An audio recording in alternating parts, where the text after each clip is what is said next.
For millions, a trip to Walmart is a weekly ritual, budgeting, bargain hunting, and stretching every dollar. But lately, the checkout total stings more. Prices inch up: milk, trainers, even basics. This isn't random, it's the result of tariffs, taxes on imported goods, set far from your local store. Tariffs meant to protect American jobs ripple through global supply chains and land on your receipt. For decades, Walmart's low prices relied on global sourcing. Now that system is under pressure.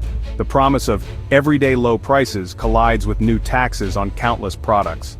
For shoppers, this isn't theory, it's a real squeeze. You're forced to trade down, skip items, or stretch your budget further. The economic debates fade when you're under the fluorescent lights deciding what you can actually afford. The unseen hand of trade policy is now in your trolley, and every family is feeling it. The story of rising prices starts not in the aisles, but in the world of international trade. Tariffs are taxes on imported goods. When a microwave from China arrives in the US, the government adds a fee.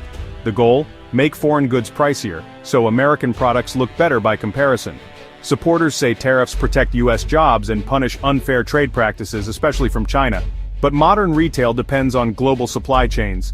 Walmart imports because it keeps prices low for shoppers. When tariffs hit, retailers face a choice: absorb the cost or pass it to customers. With slim profit margins, most pass it on. In 2025, after Walmart warned of price hikes, President Trump demanded they eat the tariffs. But tariffs are just another cost, like fuel or rent. The tax isn't paid by China, it's paid by American importers and, ultimately, by you. Tariffs become a hidden tax embedded in the price of everyday items. The result: higher prices at the checkout and a new strain on household budgets.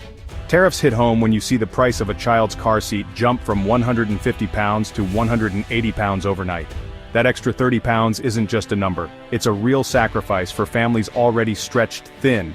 It's not just car seats, bananas, coffee, avocados, tariffs, or their threat raise prices across the store. A weekly 100 pounds grocery run now costs 115 pounds. For families living paycheck to paycheck, that's a big deal. Sarah, a working mom from Ohio, says, "I'm working just as hard, but my money buys less. Even basics are a struggle." Millions share her frustration.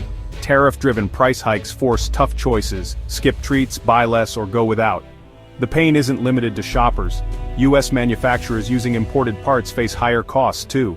They must raise prices, cut jobs, or freeze wages, hurting the very workers tariffs were meant to help. A policy designed to protect jobs can end up costing them, spreading uncertainty through the economy. The ripple effect is real, and it's hitting households and businesses alike. Walmart isn't standing still. To fight rising costs, it's scrambling to adapt. First, it's shifting supply chains, moving production from China to Vietnam, India, and beyond to dodge tariffs. Second, Walmart is pushing its own private label brands like Great Value to control costs and offer cheaper alternatives. These moves help, but they're slow and expensive. Building new supplier relationships takes time.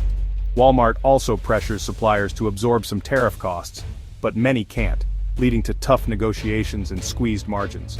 Smaller suppliers may be pushed out, while bigger ones cut costs or find efficiencies. Despite these efforts, the scale of tariffs is too big to fully absorb. Price hikes are inevitable. Walmart is caught between government policy, its business model, and customer expectations. Every decision is a gamble in a volatile new retail landscape. The low price promise is harder than ever to keep. As US prices rise, Americans near the Canadian border are heading north to shop. In towns like Windsor, Ontario, parking lots fill with US plates. Shoppers stock up on groceries, medicine, and clothes, cheaper without US tariffs. Canadian retailers are hiring extra staff and posting prices in US dollars to welcome the influx. "It started with medicine, now it's full grocery runs," says a store manager. Families save $50 or more each trip. This cross-border dash is a direct response to tariff-driven inflation, a grassroots workaround to rising costs. The frustration is widespread. People want to support American industry, but can't ignore the financial squeeze. Driving hours to shop in Canada isn't a choice, it's a necessity for many, but this loophole may close. Trump has threatened tariffs on Canadian and Mexican goods if new deals aren't reached. If that happens, prices could surge even higher, and the escape route will vanish. For now, cross-border shopping is a symbol of consumer resilience in tough times. As 2025 unfolds, uncertainty rules. The trade war truce is shaky, and tariffs could escalate at any time, For families, that means more pressure on budgets and tough choices at the store. Retailers' strategies, new suppliers, more private labels, will take time to pay off. In the meantime, higher prices are the new normal. Businesses warn that trade tensions are slowing the economy, stalling hiring, and chilling investment. The promise of tariffs, more U.S. jobs, stronger industry, remains unproven. So far, the pain outweighs the gain. The real question, will this short-term hardship lead to long-term benefits, or just a permanently higher cost of living? Every family, every business is caught in the crossfire of global trade policy. The checkout counter is now the front line, and every shopper is feeling the impact.